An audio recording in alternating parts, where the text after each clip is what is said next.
ਸਤਿ ਸ਼੍ਰੀ ਅਕਾਲ ਦੋਸਤੋ, ਤੁਸੀਂ ਵੇਖ ਰਹੇ ਇੰਡੋਜ਼ ਟੀਵੀ ਆਸਟ੍ਰੇਲੀਆ ਤੇ ਮੈਂ ਹਾਂ ਗੁਰਦੇਵ ਸਿੰਘ ਸਿੱਧੂ ਤੇ ਪ੍ਰੋਗਰਾਮ ਸਾਡੇ ਮਸਲੇ ਸਾਡੇ ਹੱਲ ਲੈ ਕੇ ਇੱਕ ਵਾਰ ਫਿਰ ਤੋਂ ਆਏ ਹਾਂ ਤੇ ਮੇਰੇ ਨਾਲ ਇਸ ਪ੍ਰੋਗਰਾਮ 'ਚ ਸਾਥ ਦੇਣਗੇ ਹਰਜੀਤ ਲਸਾੜਾ ਹੁਣੀ ਤੇ ਨਾਲ ਦੀ ਨਾਲ ਦਲਜੀਤ ਸਿੰਘ ਹੁਣੀ।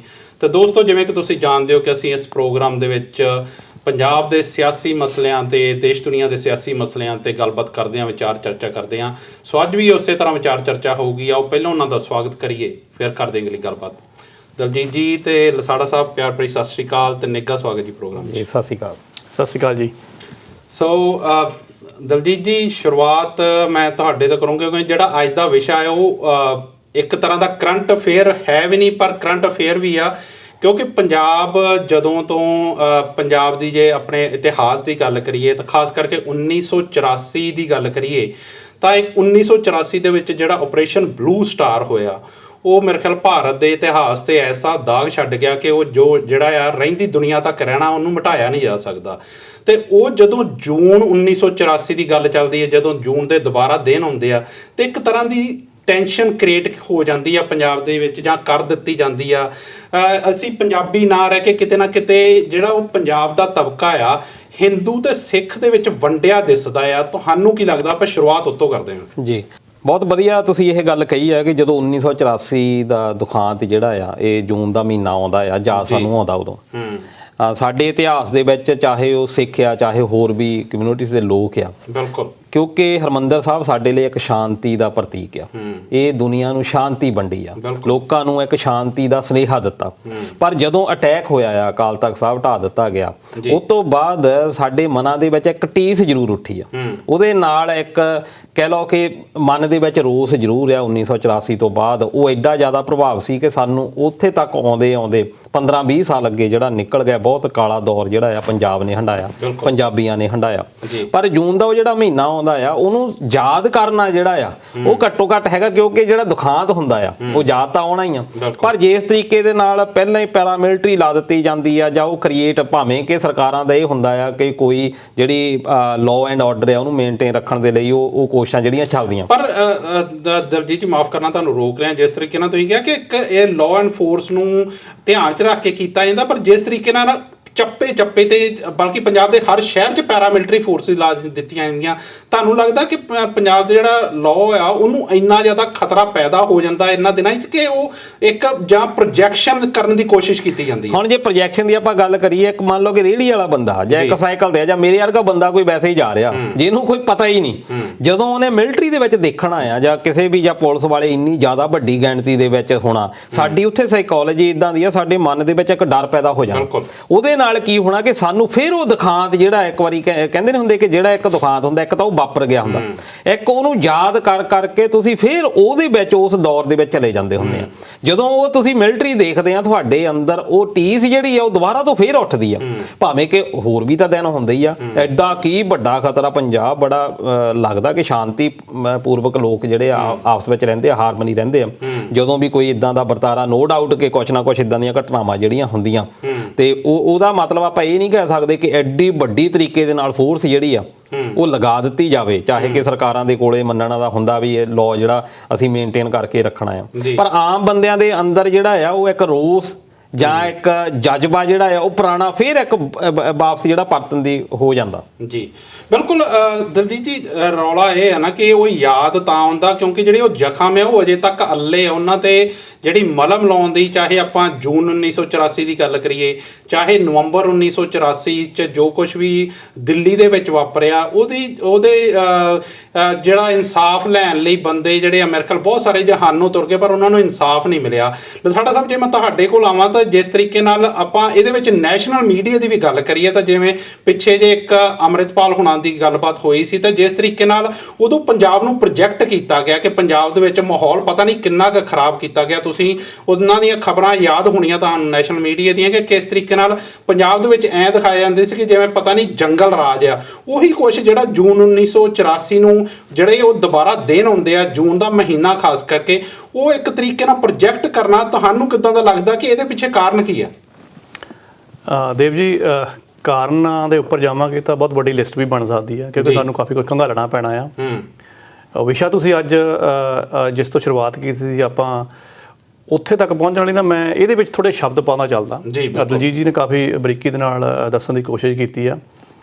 ਦੇਖੋ ਦੋ ਰਾਵਾਂ ਵੀ ਹੋ ਸਕਦੀਆਂ ਮੇਰੇ ਇਸ ਵਿਚਾਰ ਦੇ ਨਾਲ, ਬਹੁਤ ਛੋਟਾ ਜਿਹਾ ਵਿਚਾਰ ਦਵਾਂਗਾ ਮੈਂ। ਹੋ ਸਕਦਾ ਮੇਰਾ, ਕਿਉਂਕਿ ਮੇਰਾ ਆਪਣਾ ਨਿੱਜੀ ਵਿਚਾਰ ਆ ਜੀ, ਹੋ ਸਕਦਾ ਜਿਹੜੇ ਬਾਕੀ ਬਹੁਤੇ ਦਿਮਾਗ ਹੋਣ ਉਹ ਇਸ ਚੀਜ਼ ਨੂੰ ਸਵੀਕਾਰ ਨਾ ਕਰਨ, ਪਰ ਉੱਤੇ ਵਿਚਾਰ ਕਰ ਸਕਦੇ ਆ ਕਿ ਇਸ ਸਟੇਜ ਦੇ ਉੱਪਰ ਸਾਨੂੰ ਇਸ ਤਰ੍ਹਾਂ ਵੀ ਸੋਚਣਾ ਚਾਹੀਦਾ ਆ। ਦੇਖੋ ਸਿੱਖ ਫਿਲਾਸਫੀ ਜਾਂ ਜਿਹੜਾ ਸਿੱਖ ਇਤਿਹਾਸ ਹੈ ਉਹਦੇ ਵਿੱਚ ਇਹ ਗੱਲ ਪ੍ਰਚਲਿਤ ਵੀ ਆ ਔਰ ਇਹ ਸਾਬਤ ਵੀ ਹੁੰਦੀ ਆ ਹਮੇਸ਼ਾ ਪ੍ਰੈਕਟੀਕਲੀ, ਜਿਹਨੂੰ ਆਪਾਂ ਕਹਿ ਸਕਦੇ ਹਾਂ ਕਿ ਜਦੋਂ ਵੀ ਕੋਈ ਵੀ ਚੜ ਕੇ ਆਇਆ ਉਸ ਅਕਾਲ ਤਖਤ ਸਾਹਿਬ ਦੇ ਉੱਪਰ ਜਾਂ ਹਰਿਮੰਦਰ ਸਾਹਿਬ ਦੇ ਜੋ ਵੀ ਆਲਾ ਦੁਆਲਾ ਆ ਜੀ, ਜੇ ਉਹਨੇ ਨੁਕਸਾਨ ਉੱਥੇ ਕੀਤਾ ਤਾਂ ਉਹਨੂੰ ਸਜ਼ਾ ਮਿਲੀ ਆ, ਔਰ ਉਹ ਸਜ਼ਾ ਉਹ ਯਾਨੀ ਕਿ ਉਹਨੇ ਆਪਣੀ ਜਾਨ ਗਵਾਈ ਹੈ। ਬਿਲਕੁਲ।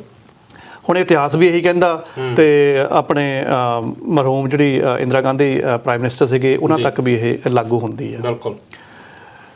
ਫਿਰ ਹੁਣ ਜੇ ਆਪਾਂ ਅਕਾਲ ਤਖਤ ਸਾਹਿਬ ਦੇ ਕਾਰਜਕਾਰੀ ਜਥੇਦਾਰ ਹਰਪ੍ਰੀਤ ਸਿੰਘ ਦਾ ਜੇ ਹੁਣ ਮੌਜੂਦਾ ਬਿਆਨ ਦੇਖੀਏ ਜਿਹੜਾ ਇਹਨਾਂ ਦਿਨਾਂ ਦੇ ਵਿੱਚ ਉਹਨਾਂ ਨੇ ਅਕਾਲ ਤਖਤ ਸਾਹਿਬ ਦੇ ਉੱਪਰ ਦਿੱਤਾ, ਮੈਨੂੰ ਤੱਤਾ ਬਿਆਨ ਵੀ ਆਪਾਂ ਕਹਿ ਸਕਦੇ ਥੋੜਾ ਜਿਹਾ, ਕਾਫੀ ਉਹਨਾਂ ਨੇ ਕਹਿ ਲਓ ਕਿ ਰੋਸੇ ਦੇ ਵਿੱਚ ਕੇਂਦਰ ਦਾ ਵੀ ਨਿਸ਼ਾਨਾ ਬਣਾਇਆ, ਤੇ ਨਾਲ ਦੀ ਨਾਲ ਜਿਹੜੀ ਸਾਡਾ ਸਿੱਖ ਭਾਈਚਾਰਾ ਆ ਉਹਨਾਂ ਨੇ ਕੋਸ਼ਿਸ਼ ਕੀਤੀ ਸਾਰੇ ਪੰਜਾਬ ਦੇ ਭਾਈਚਾਰੇ ਨੂੰ ਸਿੱਖ ਭਾਈਚਾਰਾ ਇੱਕ ਸ਼ਬਦ ਦੇ ਕੇ ਉਹਨਾਂ ਨੇ ਕਿਹਾ ਕਿ ਜਿਹੜਾ ਇਹ ਤੁਸੀਂ ਉੱਥੇ ਇਹ ਕਹਿ ਲਓ ਕੋਈ ਤਾਂਡਵ ਨਚਾਇਆ ਜਾਂ ਇੰਨਾ ਨੁਕਸਾਨ ਕੀਤਾ, ਇਹ ਸਾਡੀ ਕੋਈ ਹੁਣ ਮਜਬੂਰੀ ਨਾ ਸਮਝੋ ਤੁਸੀਂ, ਇਹਨੂੰ ਯਾਦ ਕਰਨਾ ਸਾਡੀ ਮਜਬੂਰੀ ਨਹੀਂ ਹੈਗੀ, ਸਾਨੂੰ ਇਹਦਾ ਮਜ਼ਬੂਤੀ ਮਿਲਦੀ ਹੈ। ਬਿਲਕੁਲ। ਲੇਕਿਨ ਮੈਂ ਉੱਥੋਂ ਅਗਾਂਹ ਸੋਚ ਕੇ ਚੱਲਦਾ ਕਿ ਜੇ ਤੁਸੀਂ ਇੰਨਾ ਕੁ ਬਿਆਨ ਛੱਡ ਜਾਂਦੇ ਹੋ ਇਹਦੇ ਨਾਲ ਕੀ ਆ, ਖਲਾਅ ਦੇ ਵਿੱਚ ਫਿਰ ਉਹੀ ਗਹਿਮਾ ਗਹਿਮੀ ਜਾਂ ਉਹੀ ਇੱਕ ਕੜੱਤਣ ਭਰ ਜਾਂਦੀ ਹੈ, ਕਿਉਂਕਿ ਉੱਥੇ ਫਿਰ ਕੋਈ ਹਿੰਦੂ ਭਾਈਚਾਰਾ ਵੀ ਹੈਗਾ, ਮੁਸਲਿਮ ਵੀ ਹੈਗਾ, ਜਾਂ ਹੋਰ ਵੀ ਹੈਗੇ, ਜਾਂ ਆਪਣੇ ਸਿੱਖ ਵੀ ਹੈਗੇ ਆ, ਉਹ ਗੱਲ ਫਿਰ ਥੋੜਾ ਖਲਾਰਾ ਜਿਹਾ ਵੀ ਥੋੜਾ ਬਣ ਜਾਂਦੀ ਦਿਮਾਗਾਂ ਦੇ ਵਿੱਚ।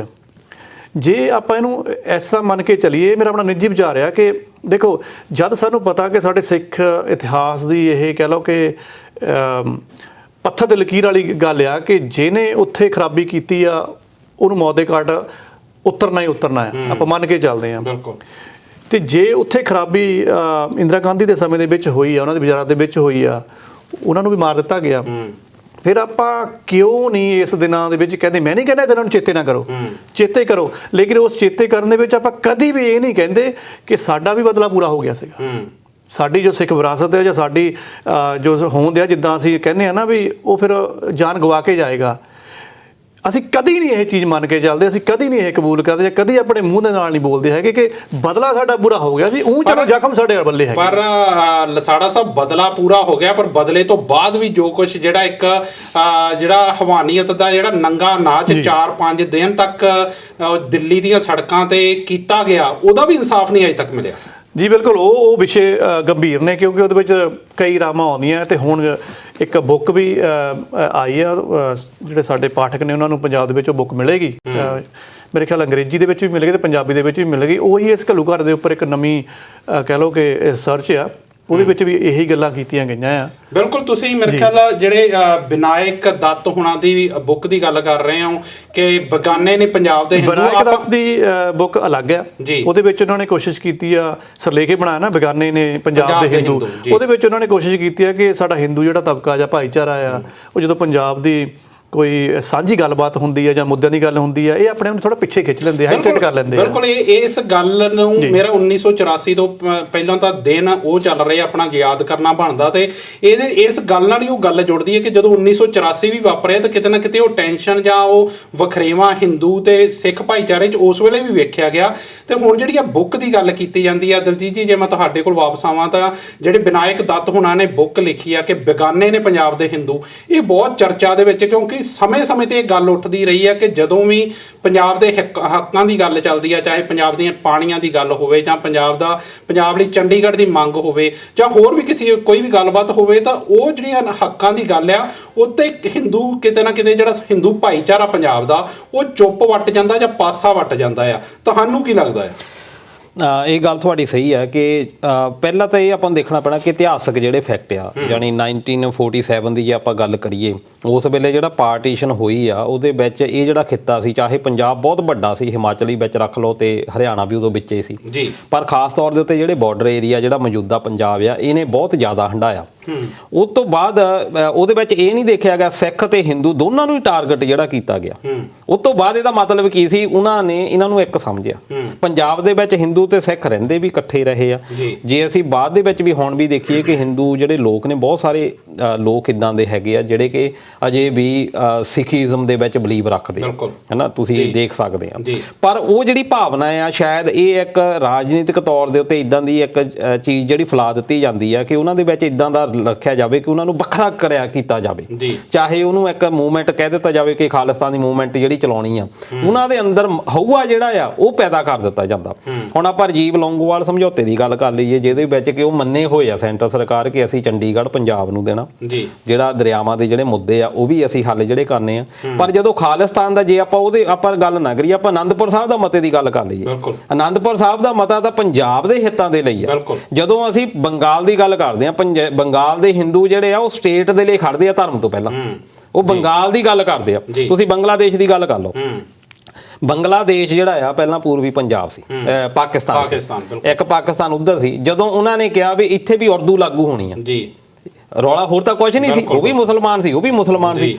ਪਰ ਜਿਹੜੇ ਪੂਰਬੀ ਪਾਕਿਸਤਾਨ ਜਿਹੜਾ ਸੀ, ਜਿਹੜਾ ਕਿ ਬੰਗਾਲ ਦੀ ਇੱਕ ਡਿਵੀਜ਼ਨ ਕੀਤੀ ਹੋਈ ਸੀ, ਉਹਨੇ ਧਰਮ ਤੋਂ ਉੱਤੇ ਆਪਣੀ ਭਾਸ਼ਾ ਨੂੰ ਜ਼ਿਆਦਾ ਮੰਨਿਆ, ਆਪਣੇ ਉਸ ਖਿੱਤੇ ਨੂੰ ਅਹਿਮੀਅਤ ਦਿੱਤੀ। ਉਹ ਕਹਿੰਦੇ ਅਸੀਂ ਉਰਦੂ ਨਹੀਂ ਐਕਸੈਪਟ ਕਰਨਾ, ਅਸੀਂ ਜਿਹੜਾ ਆਪਣਾ ਵੱਖਰਾ ਦੇਸ਼ ਜਿਹੜਾ ਬਣਾ ਸਕਦੇ ਹਾਂ, ਅਸੀਂ ਆਪਣੀ ਭਾਸ਼ਾ ਨਹੀਂ ਛੱਡਾਂਗੇ। ਜਦੋਂ ਅਸੀਂ ਕੰਨੜ ਵੱਲ ਜਾਂਦੇ ਹਾਂ, ਕਰਨਾਟਕਾ ਦੇ ਵਿੱਚ ਤੁਸੀਂ ਦੇਖ ਲਓ ਕਿੰਨਾ ਜ਼ਿਆਦਾ ਉੱਥੇ ਦੇ ਜਿਹੜੇ ਐਕਟਰ ਸੀਗੇ ਉਹ ਵੀ ਖੜੇ ਹੋ ਗਏ ਕਿ ਸਾਨੂੰ ਇਹ ਕਿਉਂ ਕਿਹਾ ਜਾਂਦਾ ਕਿ ਹਿੰਦੀ ਬੋਲੀ ਜਾਵੇ, ਹਨਾ।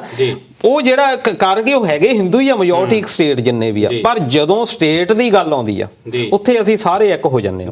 ਪਰ ਜਦੋਂ ਪੰਜਾਬ ਦੀ ਗੱਲ ਆਉਂਦੀ ਆ, ਹੁਣ ਆਪਣੀ 1947 ਦੇ ਵਿੱਚ ਦੇਸ਼ ਆਜ਼ਾਦ ਹੋਇਆ, ਉਸ ਤੋਂ ਬਾਅਦ ਹਿੰਦੂ ਜਿਹੜੇ ਆ ਉਹੀ ਮੁੱਖ ਮੰਤਰੀ ਬਣਦੇ ਰਹੇ, ਇੱਕ ਹੀ ਆਪਾਂ ਆਪਸ਼ਨ ਨੂੰ ਛੱਡ ਕੇ ਪ੍ਰਤਾਪ ਸਿੰਘ ਕੈਰੋਂ ਉਹਨਾਂ ਨੂੰ। ਉਸ ਤੋਂ ਬਾਅਦ ਜਿੰਨੀਆਂ ਵੀ ਜਿਹੜਾ ਇੱਕ, ਕਿਉਂਕਿ ਜ਼ਿਆਦਾ ਮੈਜੋਰਟੀ ਦੇ ਵਿੱਚ ਹਿੰਦੂ ਹੀ ਸੀਗੇ, ਹਿਮਾਚਲ ਦੇ ਵਿੱਚ ਹਰਿਆਣਾ ਸਾਰਾ ਇਕੱਠਾ ਸੀਗਾ, ਤੇ ਸਿੱਖ ਜਿਹੜੇ ਆ ਉਹ ਤਾਂ ਮਿਨੋਰਟੀ ਦੇ ਵਿੱਚ ਸੀ। ਹੁਣ ਉਹਦੇ ਲਈ ਇਹਨਾਂ ਨੇ ਜਿਹੜਾ ਚਲਾਇਆ ਕਿ ਤਾਂ ਕਿ ਪੰਜਾਬੀ ਜਿਹੜੀ ਲਾਗੂ ਕੀਤੀ, ਜੇ ਉਹੀ ਚੀਜ਼ਾਂ ਉਸ ਪੰਜਾਬ ਦੇ ਵਿੱਚ ਹੁੰਦੀਆਂ ਤਾਂ ਵੱਖਰੀ ਇੱਕ ਸਟੇਟ ਮੰਗਣ ਦੀ ਸ਼ਾਇਦ ਲੋੜ ਹੀ ਨਾ ਪੈਂਦੀ। ਉਹਨਾਂ ਨੂੰ ਲੱਗਾ ਕਿ ਸ਼ਾਇਦ ਸਾਡੀ ਪੰਜਾਬੀ ਜਿਹੜੀ ਆ ਉਹਦੇ ਨਾਲ ਪੂਰਾ ਸਵੀਕਾਰ ਨਹੀਂ ਕਰ ਪਾਉਣਾ, ਇਨਸਾਫ ਨਹੀਂ ਕੀਤਾ ਜਾ ਸਕਦਾ। ਇਸ ਕਰਕੇ ਬਹੁਤ ਸਾਰੀਆਂ ਇਦਾਂ ਦੀਆਂ ਚੀਜ਼ਾਂ ਹੈਗੀਆਂ। ਹੁਣ ਉਹ ਜਿਹੜੇ ਜਦੋਂ ਇਦਾਂ ਦੀਆਂ ਧਾਰਨਾਵਾਂ ਬਣ ਗਈਆਂ, ਉਹ ਜਿਹੜੇ ਹਿੰਦੂ ਲੋਕ ਨੇ, ਜਦ ਕਿ ਉਹ ਗੱਲ ਤਾਂ ਜਿਹੜੀ ਸੀ ਉਹ ਸਟੇਟ ਦੀ ਸੀ, ਪਰ ਉਹ ਜਿਹੜੇ ਮੰਗਾਂ ਆ ਉਹਨਾਂ ਨੂੰ ਇੱਕ ਧਾਰਮਿਕ ਰੰਗ ਦੇ ਦਿੱਤੀ ਗਈ ਕਿ ਹੁਣ ਜੇ ਮੰਨ ਲਓ ਕਿ ਪੰਜਾਬ ਨੂੰ ਮਿਲਦਾ ਆ ਚੰਡੀਗੜ੍ਹ, ਉਹਦੇ ਵਿੱਚ ਇਹ ਤਾਂ ਨਹੀਂ ਹੋਣਾ ਕਿ ਸਿੱਖਾਂ ਨੇ ਰਹਿਣਾ ਉਹਦੇ ਵਿੱਚ ਹਿੰਦੂ ਵੀ ਰਹਿਣਗੇ, ਉਹਦੇ ਵਿੱਚ ਮੁਸਲਮਾਨ ਵੀ ਰਹਿਣਗੇ, ਉਹਦੇ ਵਿੱਚ ਹੋਰ ਧਰਮਾਂ ਦੇ ਵੀ ਲੋਕ ਰਹਿਣਗੇ। ਉਹ ਤਾਂ ਇੱਕ ਖਿੱਤੇ ਦੇ ਨਾਲ ਸੰਬੰਧਿਤ ਸਾਡੀ ਸਮੱਸਿਆ। ਪਾਣੀਆਂ ਦੀ ਜਦੋਂ ਅਸੀਂ ਗੱਲ ਕਰਨੀ ਆ, ਪਾਣੀਆਂ ਦਾ ਇਦਾਂ ਥੋੜੀ ਹੋਣਾ ਹੈ ਕਿ ਆਸ ਖਾਸ ਧਰਮ ਨੂੰ ਮਿਲਣਾ, ਪਾਣੀ ਤਾਂ ਉਸ ਖਿੱਤੇ ਦੇ ਲੋਕ ਜਿਹੜੇ ਮਰਜ਼ੀ ਧਰਮ ਦੇ ਨਾਲ ਰਹਿੰਦੇ ਹੋਣ। ਸਾਨੂੰ ਉਹ ਜਿਹੜੀਆਂ ਚੀਜ਼ਾਂ ਆ ਉਹਨਾਂ ਉੱਤੇ ਸਾਨੂੰ ਜਿਹੜਾ ਲੜਨਾ ਜ਼ਰੂਰ ਪੈਣਾ। ਫਿਰ ਪੰਜਾਬੀ ਬੋਲਦੇ ਇਲਾਕੇ, ਜ਼ਰੂਰੀ ਤੇ ਨਹੀਂ ਪੰਜਾਬੀ ਜਿਹੜੇ ਹਿੰਦੂ ਆ ਪੰਜਾਬ ਦੇ ਵਿੱਚ ਉਹ ਵੀ ਪੰਜਾਬੀ ਬੋਲਦੇ ਆ, ਮੁਸਲਮਾਨ ਜਿਹੜੇ ਮਲੇਰਕੋਟਲੇ ਦੇ ਵਿੱਚ ਉਹ ਵੀ ਪੰਜਾਬੀ ਬੋਲਦੇ ਆ। ਇਸ ਕਰਕੇ ਉਹ ਜਿਹੜੇ ਪੰਜਾਬੀ ਬੋਲਦੇ ਆ ਹਲਕੇ ਇਲਾਕੇ ਜਿਹੜੇ ਆਪਾਂ ਵਾਪਸ ਲੈਣੇ ਆ, ਉਹ ਵੀ ਇੱਕ ਸਟੇਟ ਦਾ ਮੁੱਦਾ ਪਹਿਲਾਂ ਤਾਂ ਸਾਨੂੰ, ਪਰ ਉਹਨੂੰ ਇਹ ਧਾਰਮਿਕ ਰੰਗਤ ਇਦਾਂ ਦੀ ਦੇ ਦਿੱਤੀ ਜਾਂਦੀ ਆ ਕਿ ਉਹ ਜਿਹੜੇ ਲੋਕ ਨੇ ਉਹਨਾਂ ਨੂੰ ਪਤਾ ਹੈ, ਪਰ ਉਹ ਡਰ ਮਹਿਸੂਸ ਕਰਦੇ ਆ ਵੀ ਕਿਤੇ ਸਾਡੇ ਧਾਰਮਿਕ ਸਾਡੇ ਅਕੀਦੇ ਦੇ ਕਰਕੇ, ਜਿੱਦਾਂ ਪਿਛਲੀਆਂ ਬਹੁਤ ਸਾਰੀਆਂ ਇਦਾਂ ਦੀਆਂ ਘਟਨਾਵਾਂ ਹੋ ਚੁੱਕੀਆਂ, ਉਹਨਾਂ ਨੂੰ ਲੱਗਦਾ ਆ ਕਿ ਸ਼ਾਇਦ ਜੇ ਅਸੀਂ ਹਿੰਦੂ ਕਨਸੈਪਟ ਉਹ ਕੋਰ ਹਾਰਡਿੰਗ ਜਿਹੜੀ ਰੱਖੀਏ ਅਸੀਂ, ਸ਼ਾਇਦ ਅਸੀਂ ਸੇਫ ਆ। ਜੇ ਅਸੀਂ ਸ਼ਾਇਦ ਇਹਨਾਂ ਦੀ ਸੁਰ ਦੇ ਨਾਲ ਸੁਰ ਮਨਾ ਦਿੱਤੀ, ਸ਼ਾਇਦ ਉਹ ਜਿਹੜੀ ਹਾਰਮਨੀ ਪਹਿਲਾਂ ਪਾਈ ਜਾਂਦੀ ਸੀ, ਚਾਹੇ ਉਹ ਜਿਹੜੀ ਹਾਰਮਨੀ ਆ ਉਹਨੂੰ ਫਿਰ ਕੁਝ ਸੈਬਸਾਨਾ ਦੇ ਇਦਾਂ ਦੇ ਕੁਝ ਲੀਡਰ ਜਿਹੜੇ ਤੁਸੀਂ ਦੇਖ ਸਕਦੇ ਹੋ, ਉਹ ਇਦਾਂ ਦੀ ਬਿਆਨਬਾਜ਼ੀ ਕਰ ਦਿੰਦੇ ਆ। ਕੁਝ ਸਿੱਖਾਂ ਵੱਲੋਂ ਵੀ ਇਦਾਂ ਦੇ ਹੈਗੇ ਆ ਜਿਹੜੇ ਕਿ ਬਿਆਨਬਾਜ਼ੀ ਇਦਾਂ ਦੀ ਕਰ ਦਿੰਦੀ ਆ ਕਿ ਉਹ ਇੱਕ ਦਰਾੜ ਪੈਦਾ ਹੋ ਜਾਂਦੀ ਆ।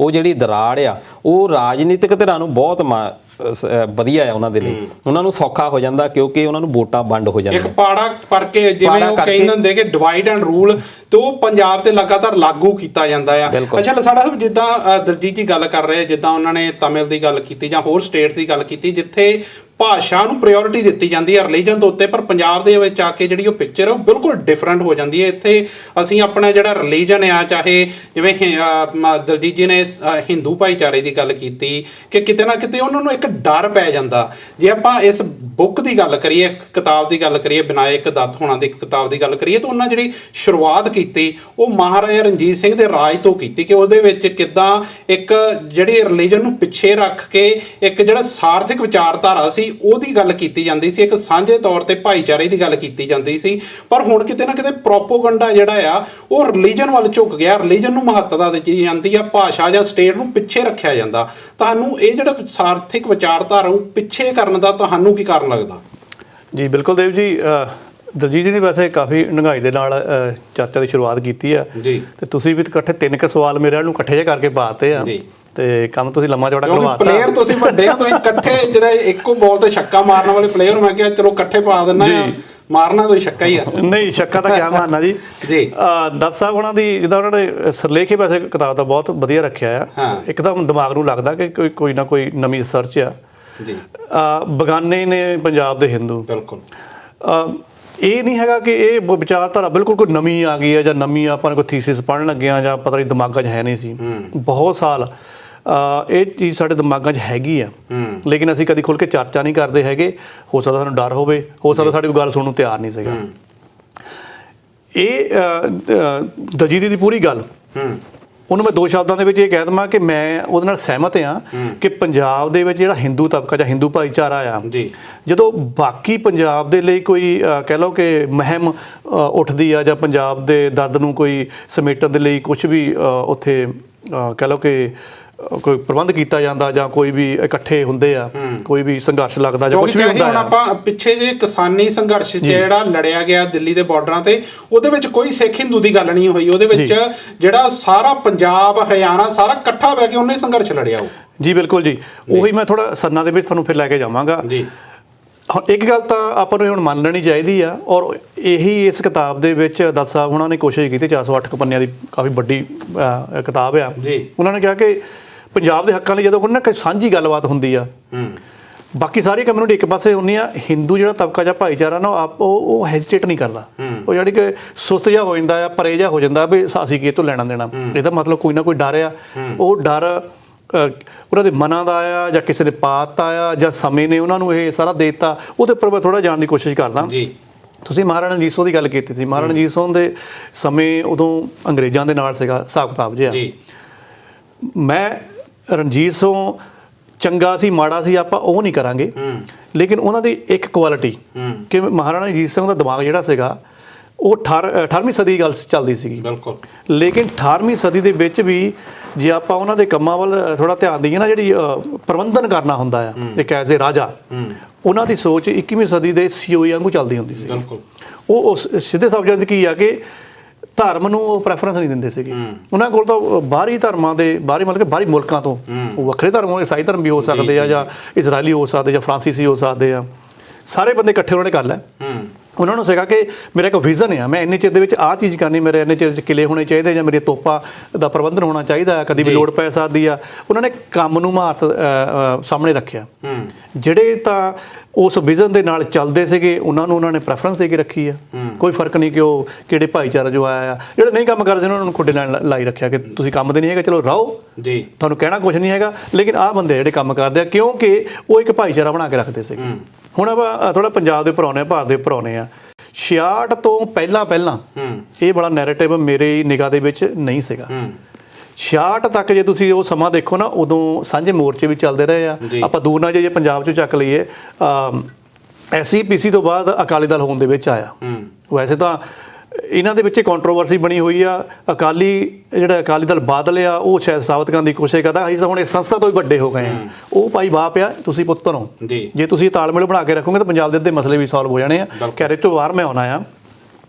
66 ਤੱਕ ਜਿੰਨੇ ਮੋਰਚੇ ਲੱਗੇ ਆ, ਜਿੱਦਾਂ ਮੈਂ ਕਿਹਾ ਇੱਕ ਐਗਜ਼ਾਮਪਲ ਚੱਕ ਲੈਂਦੇ ਆ, ਅਕਾਲੀ ਦਲ ਦੀ ਐਗਜ਼ਾਮਪਲ ਚੱਕ ਲੈਂਦੇ ਆ। ਪਾਣੀਆਂ ਦੇ ਲਈ ਵੀ ਮੋਰਚੇ ਲਾਏ ਇਹਨਾਂ ਨੇ, ਜ਼ਮੀਨਾਂ ਦੇ ਲਈ ਵੀ ਸੰਘਰਸ਼ ਕੀਤਾ, ਮਾਨਤਾ ਤੋਂ ਗੁਰਦੁਆਰੇ ਆਪਣੇ ਗੁਰਧਾਮ ਛਡਾਏ ਨੇ। ਜਾਣੀ ਬੜਾ ਸੁਨਹਿਰੀ ਜਿਹਾ, ਜਾਣੀ ਕਹਿ ਲਓ ਕਿ ਜੇਲ੍ਹਾਂ ਵੀ ਕੱਟੀਆਂ। ਇੱਕ ਜੈਨੂਅਨ ਜਿਹੜਾ ਅਸਲੀਅਤ ਆ ਦਸਤਾਵੇਜ਼ਾਂ ਦੇ ਵਿੱਚ ਦਰਜ ਆ।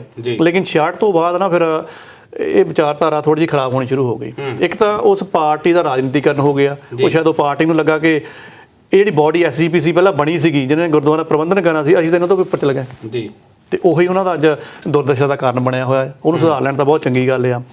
ਸੈਂਟਰ ਨੇ ਜੇ ਇਸ ਸਮੇਂ ਤੋਂ ਬਾਅਦ ਆਪਾਂ ਗੱਲ ਕਰੀਏ, ਸੈਂਟਰ ਦੀਆਂ ਵੀ ਕੁਝ ਰਾਜਨੀਤਿਕ ਚਾਹਤਾਂ ਸੀਗੀਆਂ ਕਿ ਥੋੜਾ ਜਿਹਾ ਇਹ ਪਾੜੋ ਤੇ ਰਾਜ ਕਰੋ ਵਾਲਾ ਕੰਮ ਰੱਖੋ। ਇਸੇ ਹੀ ਕਰਕੇ ਜਿੱਦਾਂ ਜਿੱਦਾਂ ਨੈਰੇਟਿਵ ਉਹ ਸਿਰਜਦਾ ਗਿਆ, ਰਾਜਨੀਤੀਕਰਨ ਹੁੰਦਾ ਗਿਆ ਜਾਂ ਉਹਨਾਂ ਦਾ ਧਰੁਵੀਕਰਨ ਹੁੰਦਾ ਗਿਆ, ਇਹ ਜਿਹੜਾ ਇੱਕ ਹਿੰਦੂ ਵਰਗ ਸੀਗਾ, ਹਿੰਦੂ ਜਿਹੜੀ ਕੌਮ ਆ, ਇੱਕ ਕਹਿ ਲਓ ਬਾਣੀਆਂ ਕੌਮ ਜਿਹਨੂੰ ਆਪਾਂ ਕਹਿ ਦਿੰਦੇ ਹਾਂ, ਆਪਾਂ ਹਲਕੀ ਜਿਹੀ ਭਾਸ਼ਾ 'ਚ ਕਹਿ ਦਿੰਦੇ ਹਾਂ, ਮਤਲਬ ਕਿ ਕੰਮਕਾਜੀ ਹੱਟੀ ਵਾਲੇ ਬੰਦੇ ਆ, ਕਾਰੀਗਰੀ ਟ੍ਰੇਡਿੰਗ ਪੀਪਲ ਆ, ਇਹਨਾਂ ਦੀ ਜਿਹੜੀ ਹੁਣ ਤੱਕ ਦੀ ਤਬੀਅਤ ਰਹੀ ਹੈ ਇਹ ਹੈਗੀ ਆ ਵੀ ਸ਼ੋਰ ਸ਼ਰਾਬਾ ਨਾ ਹੋਵੇ, ਕਿਉਂਕਿ ਇੱਕ ਵਪਾਰੀ ਸ਼ੋਰ ਸ਼ਰਾਬਾ ਪਸੰਦ ਨਹੀਂ ਕਰਦਾ ਹੈਗਾ। ਇਸ ਚੀਜ਼ ਨੂੰ ਜਿਹੜੀਆਂ ਸ਼ਰਾਰਤੀ ਤੱਤ ਸੀਗੇ ਜਾਂ ਕਹਿ ਲਓ ਕਿ ਜਿਨ੍ਹਾਂ ਨੇ ਇਹ ਦੋ ਕੰਮਾਂ ਦੇ ਵਿੱਚ ਪਾੜਾ ਪਾਉਣਾ ਹੁੰਦਾ, ਕਿਉਂਕਿ ਪਿੱਛੇ ਜਿਹੜਾ ਸੀਗਾ ਉਹਨਾਂ ਦੇ ਰਾਜਨੀਤੀਕਰਨ ਹੋਇਆ ਸੀਗਾ ਕਿ ਤੁਸੀਂ ਇਸ ਤਰ੍ਹਾਂ ਕਰੋ, ਤੁਹਾਨੂੰ ਸਪੇਸ ਬਣਾ ਕੇ ਦਿੰਨੇ ਆ। ਮੈਨੂੰ ਇਹ ਲੱਗਦਾ ਕਿ ਇਹਨਾਂ ਸਮਿਆਂ ਤੋਂ ਬਾਅਦ ਉਹ ਸਪੇਸ ਜਿਹੜੀ ਸੀਗੀ ਉਹ ਬਣਦੀ ਗਈ ਆ। ਉਹਦੇ ਵਿੱਚ ਸਾਡੇ ਦੋਨਾਂ ਕਮਿਊਨਿਟੀ ਦਾ ਕਸੂਰ ਕੀ ਆ, ਉਹਦੇ ਵਿੱਚ ਹਿੰਦੂ ਕਮਿਊਨਿਟੀ ਦਾ ਵੀ ਕਸੂਰ ਆ ਤੇ ਬਾਕੀ ਦਾ ਵੀ ਸਾਰਿਆਂ ਦਾ ਕਸੂਰ ਆ। ਅਸੀਂ ਉਹਨਾਂ ਨੂੰ ਸਪੇਸ ਦਿੱਤੀ, ਉਹ ਜਿੱਦਾਂ ਜਿੱਦਾਂ ਸਪੇਸ ਲੈਂਦੇ ਗਏ, ਅਸੀਂ ਆਪਣੀ ਗੱਲ ਜਿਹੜੀ ਸਾਡਾ ਜਿਹੜਾ ਇੱਕ ਮਿਲਵਰਤਨ ਸੀਗਾ ਸਾਂਝੇ ਪੰਜਾਬ ਦਾ, ਉਹ ਅਸੀਂ ਉਠਾ ਹੀ ਨਹੀਂ ਸਕੇ ਢੰਗ ਦੇ ਨਾਲ। ਅਸੀਂ ਉਸ ਵਿਜ਼ਨ ਤੋਂ, ਜਿਹੜੀ ਉਹ ਵਿਜ਼ਨ ਦੀ ਤੁਸੀਂ ਗੱਲ ਕਰ ਰਹੇ ਹੋ, ਉਸ ਵਿਜ਼ਨ ਤੋਂ ਦੂਰ ਜੋ ਮਹਾਰਾਜਾ ਰਣਜੀਤ ਸਿੰਘ ਨੇ 18ਵੀਂ ਸਦੀ ਵਿੱਚ ਵਿਜ਼ਨ ਸਾਨੂੰ ਦਿੱਤਾ ਸੀਗਾ ਕਿ ਅਸੀਂ ਇਕੱਠੇ ਹੋ ਗਏ, ਸਾਡੇ ਧਰਮ ਭਾਰੂ ਨਹੀਂ ਹੋਣਾ ਚਾਹੀਦਾ, ਅਸੀਂ ਪਤਾ ਨਹੀਂ ਚੁੱਪ ਕਰ ਗਏ। ਤੇ ਇਹ ਜਿਹੜੇ ਸ਼ਰਾਰਤੀ ਜਿਹੜੀਆਂ ਇਹ ਬੜੀਆਂ ਤਾਕਤਾਂ ਸੀਗੀਆਂ, ਸਪੇਸ ਬਣਾਉਂਦੀਆਂ ਗਈਆਂ, ਰਾਜਨੀਤੀ ਦੇ ਨਾਲ ਉਹਨਾਂ ਦੇ ਨਾਲ ਗੰਢ ਧੁੱਪ ਚੱਲਦੀ ਰਹੀ ਆ ਤੇ ਇਹੋ ਜਿਹਾ ਪ੍ਰੋਪੋਗੰਡਾ ਹੋ ਗਿਆ, ਪੋਲਰਾਈਜੇਸ਼ਨ ਹੋ ਗਈ ਕਿ ਉਹੀ ਸਾਨੂੰ ਸਹੀ ਲੱਗਣ ਲੱਗ ਪਿਆ। ਉਹੀ ਇੱਕ ਕਾਰਨ ਮੇਨ ਬਣਦਾ ਹੈ ਜਿਹਦੇ ਕਰਕੇ ਜਦੋਂ ਅੱਜ ਪੰਜਾਬ ਦੇ ਕਿਸੇ ਸਾਂਝੇ ਮੁੱਦੇ ਦੀ ਗੱਲ ਹੁੰਦੀ ਆ, ਜਿੱਦਾਂ ਇਹਨਾਂ ਨੇ ਅਨੰਦਪੁਰ ਸਾਹਿਬ ਦੀ ਗੱਲ ਕੀਤੀ, ਪਾਣੀਆਂ ਦੀ ਕੀਤੀ ਆ, ਵੀ ਉਹ ਕਿਹੜਾ ਕਿਸੇ ਗੱਲ ਹਿੰਦੂ ਨੂੰ ਜਾਣਾ ਜਾਂ ਮੁਸਲਮਾਨ ਜਾਂ ਸਿੱਖ ਨੂੰ ਜਾਣਾ ਆ, ਇਹ ਪਿੱਛੇ ਇਹਨਾਂ ਦਾ ਦਿਮਾਗ ਖਿੱਚਿਆ ਚੱਲ ਜਾਂਦਾ ਹੈ। ਜਦੋਂ ਦਿਮਾਗ ਖਿੱਚਿਆ ਜਾਂਦਾ ਤੇ ਮਤਲਬ ਕਿ ਤੁਸੀਂ ਸਰੀਰਕ ਤੌਰ ਤੇ ਉਹ ਬੜਾ ਸੰਘਰਸ਼ ਦੇ ਵਿੱਚ ਹਿੱਸਾ ਨਹੀਂ ਪਾ ਰਹੇ ਹੈਗੇ। ਬਿਲਕੁਲ। ਅੱਛਾ ਦਲਜੀਤ ਜੀ, ਜਿਸ ਤਰੀਕੇ ਨਾਲ ਲਸਾੜਾ ਸਾਹਿਬ ਨੇ ਇੱਕ ਵਿਜ਼ਨ ਦੀ ਗੱਲ ਕੀਤੀ ਕਿ ਜਿਹੜਾ ਮਹਾਰਾਜਾ ਰਣਜੀਤ ਸਿੰਘ ਦੇ ਰਾਜ ਦੇ ਜਿਹੜਾ ਖਾਲਸਾ ਰਾਜ ਸੀਗਾ ਉਹਦੇ 'ਚ ਉਹ ਚੱਲਦਾ ਆ ਰਿਹਾ ਸੀ ਕਿ ਕਿਸ ਤਰੀਕੇ ਨਾਲ ਪੂਰੇ ਭਾਈਚਾਰੇ ਨੂੰ ਇਕੱਠਾ ਰੱਖਣਾ ਆ, ਪਰ ਹੁਣ ਜਿਸ ਤਰੀਕੇ ਨਾਲ ਇਹ ਪਾੜਾ ਦਿਨੋਂ ਦਿਨ ਵੱਧਦਾ ਜਾਂਦਾ ਆ ਜਾਂ ਜਿਹੜਾ ਪੰਜਾਬੀ ਵਰਗ ਆ ਉਹ ਕਿਤੇ ਜਿਹੜਾ ਪੰਜਾਬੀ ਜਾਂ ਸਿੱਖ ਜਾਂ ਹਿੰਦੂ ਦੇ ਵਿੱਚ ਵੰਡਿਆ ਜਾ ਰਿਹਾ, ਉਹ ਜਿਹੜਾ ਵਿਜ਼ਨ ਹੈ ਉਹ ਕਿਤੇ ਨਾ ਕਿਤੇ ਪਿੱਛੇ ਛੁੱਟ ਰਿਹਾ। ਉਸ ਵਿਜ਼ਨ ਨੂੰ ਪਿੱਛੇ ਛੁੱਟਣ ਦਾ ਕਾਰਨ ਤੁਸੀਂ ਕੀ ਮੰਨਦੇ ਹੋ? ਨਹੀਂ, ਪਹਿਲਾਂ ਤਾਂ ਇਹ ਹੈ ਕਿ ਅਸੀਂ ਇਹ ਨਾ ਮੰਨੀਏ ਕਿ ਇਹ ਬਹੁਤ ਵੱਡਾ ਵਖਰੇਵਾਂ ਹੋ ਰਿਹਾ। ਜੇ ਅਸੀਂ ਆਪਾਂ ਜਾਈਏ ਗਰਾਊਂਡ ਲੈਵਲ ਦੇ ਉੱਤੇ ਤੁਹਾਨੂੰ ਇਦਾਂ ਦੀ ਕੋਈ ਚੀਜ਼ ਨਹੀਂ ਦਿਸਦੀ। ਉੱਥੇ ਬਿਲਕੁਲ ਬੜਾ ਵਧੀਆ, ਜਿੱਦਾਂ ਤੁਸੀਂ ਕਿਸਾਨ ਮੋਰਚੇ ਦਾ ਜ਼ਿਕਰ ਸਪੈਸ਼ਲ ਕੀਤਾ, ਕਿਸਾਨ ਮੋਰਚੇ ਦੇ ਵਿੱਚ ਕਿਸਾਨਾਂ ਨੂੰ ਜਿੱਥੇ ਫਾਇਦਾ ਸੀ, ਆੜਤੀਆਂ ਨੂੰ ਤਾਂ ਉਦੋਂ ਉਹਨਾਂ ਦੀ ਤਾਂ ਸਾਰੀ ਜੋਬ ਹੀ ਉੱਤੇ ਸੀ, ਕਿਸਾਨਾਂ ਨੂੰ ਤਾਂ ਵੇਚਣ ਦੇ ਬਾਅਦ ਦੇ ਵਿੱਚ ਕੋਈ ਸੀ, ਆੜਤੀਆਂ ਦੇ ਵਿੱਚੋਂ ਮਨਫੀ ਹੋਣ ਲੱਗਾ ਸੀ, ਹਨਾ। ਤੇ ਲੜਾਈ ਤਾਂ ਫਿਰ ਵੀ ਲੜੀ ਗਈ, ਜਦ ਕਿ ਜੇ ਦੇਖਿਆ ਜਾਵੇ ਕਿਸਾਨਾਂ ਨੂੰ ਜਿਹੜੀ ਸਮੱਸਿਆਵਾਂ ਸੀ, ਆੜਤੀਆਂ ਨੂੰ ਤਾਂ ਉਦੋਂ ਵੀ ਜ਼ਿਆਦਾ ਜਿਹੜੀ ਸਮੱਸਿਆਵਾਂ ਜਿਹੜੀਆਂ ਸਾਹਮਣਾ ਕਰਨਾ ਪੈਣਾ ਸੀ, ਪਰ ਇਹ ਖੜੇ ਹੋਏ। ਪਰ ਜਦੋਂ ਕਿਸਾਨ ਜਿਹੜੇ ਹੋਰ ਅੰਦੋਲਨ ਚੱਲਦੇ ਆ, ਉਸ ਵੇਲੇ ਉਹ ਜਿਹੜੇ ਖਾਸ ਜਿਹੜੇ ਆ ਉਹ ਨਹੀਂ ਉਹਦੇ ਵਿੱਚ ਯੋਗਦਾਨ ਪੂਰਾ ਨਹੀਂ ਪਾਉਂਦੇ। ਪਰ ਜੇ ਅਸੀਂ ਗਰਾਊਂਡ ਲੈਵਲ ਤੇ ਦਈਏ, ਮਿਲਵਰਤਨ ਸਾਰਾ ਕਮਿਊਨਿਟੀਜ਼ ਦੇ ਵਿੱਚ ਆ, ਉੱਥੇ ਸ਼ਾਇਦ ਹਿੰਦੂ ਮੁਸਲਮਾਨ ਦੀ ਕੋਈ ਗੱਲੇ ਨਹੀਂ ਹੈਗੀ ਜਾਂ ਸਿੱਖ ਦੀ ਕੋਈ ਇਦਾਂ ਦੀ ਗੱਲੇ ਨਹੀਂ। ਤੇ ਸਿੱਖ ਭਾਈਚਾਰੇ ਦੇ ਵਿੱਚ ਤੁਸੀਂ ਮੰਨ ਲਓ ਕਿ ਅਖੰਡ ਪਾਠ ਰਖਾ ਦਿੰਦੇ ਆ, ਤੁਹਾਡੇ ਉੱਥੇ ਪ੍ਰੋਗਰਾਮ ਦੇ ਵਿੱਚ ਸਾਰੇ ਜਿਹੜੇ ਆੜਤੀ ਹੈ ਉਹ ਵੀ ਸਾਰੇ ਆਏ ਹੁੰਦੇ ਆ, ਜਿੰਨੇ ਸ਼ਹਿਰ ਦੇ ਲੋਕ ਹੁੰਦੇ ਉਹ ਵੀ ਸਾਰੇ ਆਏ ਹੁੰਦੇ ਆ, ਉਹ ਤੁਹਾਡੇ ਉਹ ਵਿਆਹਾਂ ਦੇ ਵਿੱਚ ਤੁਸੀਂ ਵੀ ਜਾਂਦੇ ਹੋ, ਕੋਈ ਹੈ ਹੀ ਨਹੀਂ ਇੱਕ ਦੂਜੇ ਦੇ ਨਾਲ। ਬਹੁਤ ਸਾਰੇ ਇਦਾਂ ਦੇ ਈਵਨ ਕਿ ਜਿਹੜੇ ਹਿੰਦੂ ਵਾਲੇ, ਜਿਹੜੇ ਹਿੰਦੂ ਧਰਮ ਨੂੰ ਮੰਨਣ ਵਾਲੇ, ਹਿੰਦੂ ਧਰਮ ਬੜਾ ਇੱਕ ਬਰੋਡ ਧਰਮ ਆ, ਇਹ ਬੜੀ ਰਿਸਪੈਕਟ ਕਰਨ ਵਾਲਾ ਧਰਮ ਆ, ਇਹ ਬੜਾ ਰੀਜਨ ਨਹੀਂ ਹੈਗਾ, ਇਹ ਸਾਰੇ ਗੁਰਧਾਮਾਂ ਤੇ ਹੀ ਜਾ ਜਾਂਦਾ, ਹਨਾ। ਤੇ ਗੁਰੂ ਗ੍ਰੰਥ ਸਾਹਿਬ ਦੇ ਵਿੱਚ ਨਿਸ਼ਠਾ ਵੀ ਰੱਖਦੇ ਆ, ਜਿੱਦਾਂ ਕਿ ਕਿਹਾ ਵੀ ਜਾਂਦਾ ਵੀ ਪੰਜਾਬ ਵਸਦਾ ਗੁਰਾਂ ਦੇ ਰਾਹ ਤੇ, ਗੁਰਾਂ ਦੇ ਵਿੱਚ ਸਾਰਿਆਂ ਦੀ ਨਿਸ਼ਠਾ ਆ। ਅਸਲ ਦੇ ਵਿੱਚ ਕਿ ਸਾਨੂੰ ਸਿਰਫ ਸਮਝਣੀ ਪੈਣੀ ਆ ਕਿ ਕਿੱਥੇ ਰਾਜਨੀਤਿਕ ਚਾਲਾਂ ਹੋ ਰਹੀਆਂ ਜਿਹੜੀਆਂ ਕਿ ਤੁਹਾਡੇ ਮਨਾਂ ਦੇ ਵਿੱਚ ਇਹ ਪ੍ਰਭਾਵ ਪਾ ਦਿੰਦੀਆਂ। ਇੱਕ ਛੋਟਾ ਜਿਹਾ ਫਲੂਹਾ ਸਿੱਟਿਆ ਜਾਂਦਾ, ਉਸ ਤੋਂ ਬਾਅਦ ਦੇ ਵਿੱਚ ਤੁਹਾਨੂੰ ਜਿਹੜਾ ਆ ਖੜਿਆਂ ਨੂੰ, ਹੁਣ 1947 ਦੇ ਵਿੱਚ ਵੀ ਕੋਈ ਹੈ ਹੀ ਨਹੀਂ ਸੀ, ਜਦੋਂ ਸਾਡੇ ਬਜ਼ੁਰਗ ਵੀ ਦੱਸਦੇ ਆ ਕਿ ਮੁਸਲਮਾਨ ਤੇ ਅਸੀਂ ਬਿਲਕੁਲ ਵਧੀਆ ਰਹਿੰਦੇ ਸੀ, ਸਾਡੇ ਵਿੱਚ ਤਾਂ ਕੋਈ ਇਦਾਂ ਦਾ ਤਕਰਾਰਬਾਜ਼ੀ ਹੈ ਹੀ ਨਹੀਂ ਸੀ, ਵਖਰਾਵਾ ਨਹੀਂ ਸੀ ਹੈਗਾ, ਵਖਰੇਵਾਂ। ਪਰ ਜੋ ਕੁਝ ਵੀ ਭੋਗਿਆ ਸਭ ਤੋਂ ਜ਼ਿਆਦਾ ਪੰਜਾਬ ਨੇ ਭੋਗਿਆ, ਕਿਉਂਕਿ ਜੇ ਘਰ ਉਜੜੇ ਤੋਂ ਪੰਜਾਬ ਦੇ ਉਜੜੇ, ਚਾਹੇ ਉਧਰੋਂ ਮੁਸਲਮਾਨ ਇਧਰੋਂ ਉਜੜ ਕੇ ਪਾਕਿਸਤਾਨ 'ਚ ਗਏ ਜਾਂ ਉਧਰੋਂ ਜਿਹੜਾ ਸਿੱਖ ਜਾਂ ਹਿੰਦੂ ਉਜੜ ਕੇ ਆਇਆ, ਤਾਂ ਪੰਜਾਬ ਨੇ ਸਭ ਤੋਂ ਜ਼ਿਆਦਾ ਭੋਗਿਆ। ਹੁਣ ਵੀ ਜਿਹੜਾ ਭਾਈਚਾਰਾ ਆ ਉਹਦੇ ਵਿੱਚ ਵਖਰੇਵਾਂ ਬੇਸ਼ੱਕ ਨਹੀਂ ਹੈਗਾ, ਪਰ ਕਿਤੇ ਨਾ ਕਿਤੇ ਜਿਹੜਾ ਸਿਆਸੀ ਜੋਰ ਲੱਗਾ ਹੋਇਆ, ਚਾਲਾਂ ਚੱਲੀਆਂ ਜਾਂਦੀਆਂ।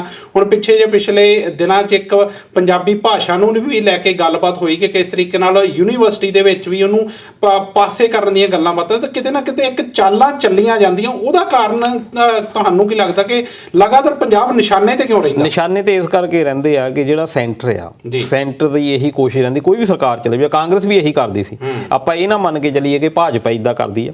ਜਿਹੜਾ ਵੀ ਸੈਂਟਰ ਦੇ ਵਿੱਚ ਜਾਂਦਾ, ਹੋਰ ਵੀ ਬਲਾ ਜੇ ਕਿਸੇ ਵੀ ਤੁਸੀਂ ਪਾਰਟੀ ਨੂੰ ਕਹਿ ਦੋ ਜਿਹੜੀ ਅੱਜ ਤੁਹਾਡੀ ਬਹੁਤ ਚਹੇਤੀ ਆ, ਜਦੋਂ ਸੈਂਟਰ ਦੇ ਵਿੱਚ ਜਾਣਾ, ਸੈਂਟਰ ਦੇ ਵਿੱਚ ਜਾ ਕੇ ਤੁਹਾਡੀ ਇਹੀ ਹੁੰਦਾ ਕਿ ਮੈਂ ਕੰਟਰੋਲ ਕਿੱਦਾਂ ਕਰਨਾ ਸਾਰੇ ਭਾਰਤ ਨੂੰ ਜੀ, ਭਾਰਤ ਦੇ ਵਿੱਚ ਮੇਰਾ ਜਿਹੜਾ ਰਾਜ ਆ ਉਹਨੂੰ ਅਸੈਪਟ ਕਿੱਦਾਂ ਕਰਾਉਣਾ ਮੈਂ। ਪੰਜਾਬ ਜਿਹੜਾ ਆ ਉਹ ਸਭ ਤੋਂ ਜ਼ਿਆਦਾ ਪਹਿਲਾਂ ਜਿੱਥੇ ਵੀ ਕੋਈ ਧੱਕਾ ਹੁੰਦਾ ਸਭ ਤੋਂ ਪਹਿਲਾਂ ਪੰਜਾਬੀ ਲੋਕ ਖੜਦੇ ਆ, ਬਿਲਕੁਲ। ਦੂਜੇ ਨੰਬਰ ਦੇ ਉੱਤੇ ਆ ਬੰਗਾਲੀ ਖੜਦੇ ਆ, ਤੀਜੇ ਨੰਬਰ ਦੇ ਉੱਤੇ ਮਰਾਠੀ ਆ, ਬਾਕੀ ਬਾਅਦ ਚ ਆਉਂਦੇ ਆ ਸਾਰੇ। ਬਿਲਕੁਲ ਆਉਂਦੇ ਆ ਨਹੀਂ ਆਉਂਦੇ ਆ, ਉਹਨਾਂ ਦੀ ਹਾਜ਼ਰੀ ਲੱਗਦੀ ਆ ਨਹੀਂ ਲੱਗਦੀ ਆ, ਉਹ ਬਾਅਦ ਦੀਆਂ ਗੱਲਾਂ।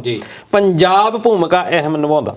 1966 ਦੇ ਮੋਰਚੇ ਦੀ ਆਪਾਂ ਗੱਲ ਕਰ ਲਈਏ, ਲੜਾਈਆਂ ਜਿੰਨੀਆਂ ਹੁਣ ਤੱਕ ਹੋਈਆਂ, ਚਾਹੇ ਸਾਡਾ ਜਿਹੜਾ ਆ ਕਿਸਾਨੀ ਸੰਘਰਸ਼ ਵੀ ਬਹੁਤ ਵੱਡਾ ਹੈ ਤੇ ਅਸੀਂ ਆਪਣੇ ਪਿਛਲੇ ਕੁਝ 2 ਸਾਲਾਂ 'ਚ ਹੀ ਵੇਖਿਆ ਨਾ ਕਿ ਕਿਸ ਤਰੀਕੇ ਨਾਲ ਸਰਕਾਰ ਨੂੰ ਇੱਕ ਯੂ ਟਰਨ ਲੈਣਾ ਪਿਆ। ਨਹੀਂ, ਮੈਂ ਉਹਦੇ ਵਿੱਚ ਇਹ ਜ਼ਰੂਰ ਦੱਸਦਾ, ਜਿੱਦਾਂ ਉਹ ਜਿਹੜਾ ਬਾਰਡਰ ਸਾਡਾ ਸਾਂਝਾ ਬਾਰਡਰ ਤਾਂ ਹੁਣ ਰਾਜਸਥਾਨ ਦਾ ਵੀ ਲੱਗਦਾ, ਬਾਰਡਰ ਤਾਂ ਗੁਜਰਾਤ ਦਾ ਵੀ ਲੱਗਦਾ, ਪਰ ਸਭ ਤੋਂ ਜ਼ਿਆਦਾ ਜਿਹੜਾ ਆ ਪਾਕਿਸਤਾਨ ਦਾ ਵੀ ਜਿਹੜਾ ਇੱਥੇ ਹੁੰਦਾ ਵੀ ਇੱਥੋਂ ਸਭ ਤੋਂ ਜ਼ਿਆਦਾ ਵੱਡੀ ਟੱਕਰ ਜਿਹੜੀ ਆ ਉਹ ਪੰਜਾਬ ਤੋਂ ਮਿਲਣੀ ਆ। ਅਸੀਂ ਲੜਾਈਆਂ ਦੇ ਵਿੱਚ ਭੂਮਿਕਾ ਜਿਹੜੀ ਆਪਣੇ ਜਵਾਨ ਕਿੰਨੇ ਜ਼ਿਆਦਾ ਅਸੀਂ ਸ਼ਹੀਦ ਕਰਵਾਏ ਉਹਨਾਂ ਦਾ, ਜੇ ਅਸੀਂ ਕੰਪੇਅਰ ਕਰ ਲਓ ਤੁਸੀਂ ਵੀ ਗੁਜਰਾਤ ਦੇ ਵਿੱਚੋਂ ਕਿੰਨੇ ਸ਼ਹੀਦ ਹੋਇਆ ਉਹਨਾਂ ਦੀ ਲਿਸਟ ਕੱਢ ਲਓ, ਬਿਲਕੁਲ ਆਪਣੇ ਉੱਤਰ ਪ੍ਰਦੇਸ਼ ਦੀ ਲਿਸਟ ਕੱਢ ਲਓ, ਸਾਰਿਆਂ ਤੋਂ ਮੋਰੀ ਲਿਸਟ ਕੱਢ ਲਓ, ਹੈਨਾ ਮੋਰੀ ਹੋਏ ਕਿ ਨਹੀਂ। ਹੁਣ ਐਮਰਜੈਂਸੀ ਲਾਤੀ ਇੰਦਰਾ ਗਾਂਧੀ ਨੇ, ਐਮਰਜੈਂਸੀ ਦੇ ਵਿੱਚ ਕੌਣ ਬੋਲਿਆ? ਅਕਾਲੀ ਦਲ ਬੋਲਿਆ ਜੀ।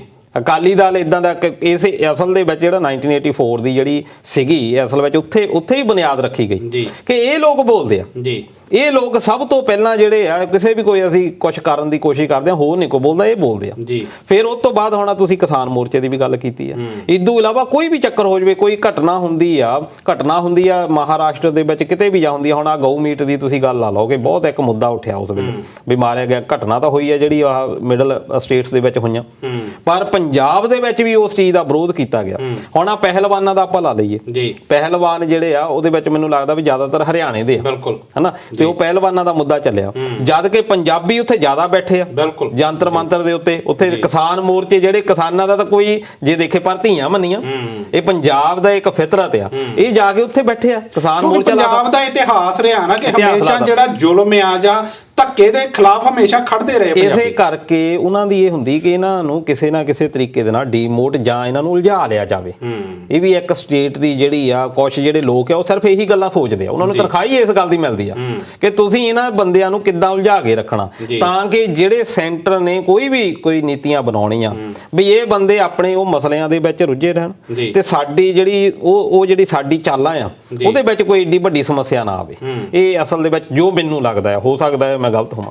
ਬਿਲਕੁਲ ਲਸਾੜਾ ਸਾਹਿਬ, ਜਿਸ ਤਰੀਕੇ ਨਾਲ ਦਲਜੀਤ ਜੀ ਨੇ ਗੱਲ ਕੀਤੀ ਕਿ ਜਿਹੜਾ ਚਾਲਾਂ ਬੇਸ਼ੱਕ ਸੈਂਟਰ ਵੱਲੋਂ ਚੱਲੀਆਂ ਜਾਂਦੀਆਂ ਜਾਂ ਰਾਜਨੀਤੀ ਜਿਹੜੀ ਸਿਆਸੀ ਚਾਲਾਂ ਚੱਲੀਆਂ ਜਾਂਦੀਆਂ, ਪਰ ਜੇ ਆਪਾਂ ਪੰਜਾਬ ਦੇ ਲੋਕਾਂ ਦੀ ਗੱਲ ਕਰੀਏ ਜਾਂ ਪੰਜਾਬ ਦੇ ਜਿਹੜਾ ਆਪਾਂ ਹਿੰਦੂ ਵਰਗ ਦੀ ਗੱਲ ਕਰਦੇ ਹਾਂ ਤਾਂ ਉਹਦੇ ਵਿੱਚ ਬਾਰ-ਬਾਰ ਇਹ ਵੀ ਗੱਲ ਉੱਠਦੀ ਕਿ ਕਿਤੇ ਜਿਹੜੇ ਪੰਜਾਬ ਦੇ ਹਿੰਦੂ ਦੇ ਵਿੱਚ ਇੱਕ ਵਪਾਰਕ ਬਿਰਤੀ ਆ ਜਾਂ ਵਪਾਰਕ ਤਬਕਾ ਆ, ਉਹ ਕਿਤੇ ਨਾ ਕਿਤੇ ਆਪਣੇ ਵਪਾਰ ਨੂੰ ਲੈ ਕੇ ਉਹਨਾਂ ਨੂੰ ਖਤਰਾ ਲੱਗਦਾ ਜਾਂ ਕੀ ਲੱਗਦਾ, ਉਹਦੇ ਕਰਕੇ ਵੀ ਸ਼ਾਇਦ ਉਹ ਜਿਹੜੀ ਚੁੱਪੀ ਆ ਜਾਂ ਇੱਕ ਉਹ ਵੀ ਕਾਰਨ ਹੈ ਇਹਦਾ ਜੀ।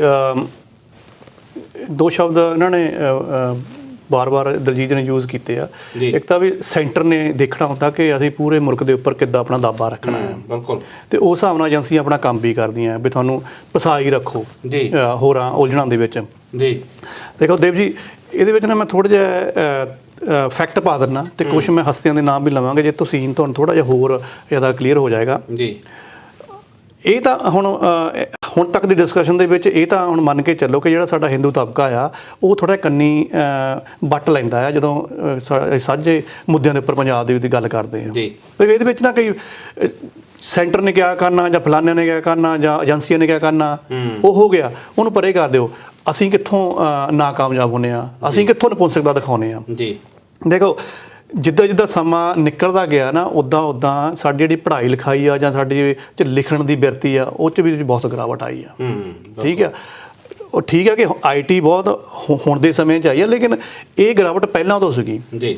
ਤੇ ਸਾਡੇ ਜਿਹੜੇ ਪੰਜਾਬੀ ਹੱਥ ਨੇ, ਪੰਜਾਬ ਦੇ ਆ ਐਜ਼ ਕੰਪੇਅਰ ਟੂ ਸਾਊਥ ਦੇ, ਉਹਨਾਂ ਪੁਰਾਣੇ ਟਾਈਮਾਂ ਦੇ ਵਿੱਚ ਵੀ, ਮੈਂ 19ਵੀਂ ਸਦੀ ਦੀ ਗੱਲ ਹੀ ਕਰਦਾ ਆ, ਸਾਡੇ 'ਚ ਕਮੀ ਸੀਗੀ ਜੀ। ਉਹ ਫਿਰ ਉਹਨਾਂ ਨਾਲ ਕੀ ਹੋਇਆ, ਦੇਖੋ ਸਿੱਖੀਜ਼ਮ ਦੇ ਕੋਲ ਢਾਡੀ ਸੀਗੇ, ਢਾਡੀਆਂ ਨੇ ਆਪਣੀਆਂ ਵਾਰਾਂ ਦੇ ਵਿੱਚ ਆਪਣੇ ਇਤਿਹਾਸ ਨੂੰ ਉਸ ਹਿਸਾਬ ਨਾਲ ਉੱਥੇ ਸ਼ੋਅ ਕਰਨ ਦੀ ਕੋਸ਼ਿਸ਼ ਕੀਤੀ ਆ।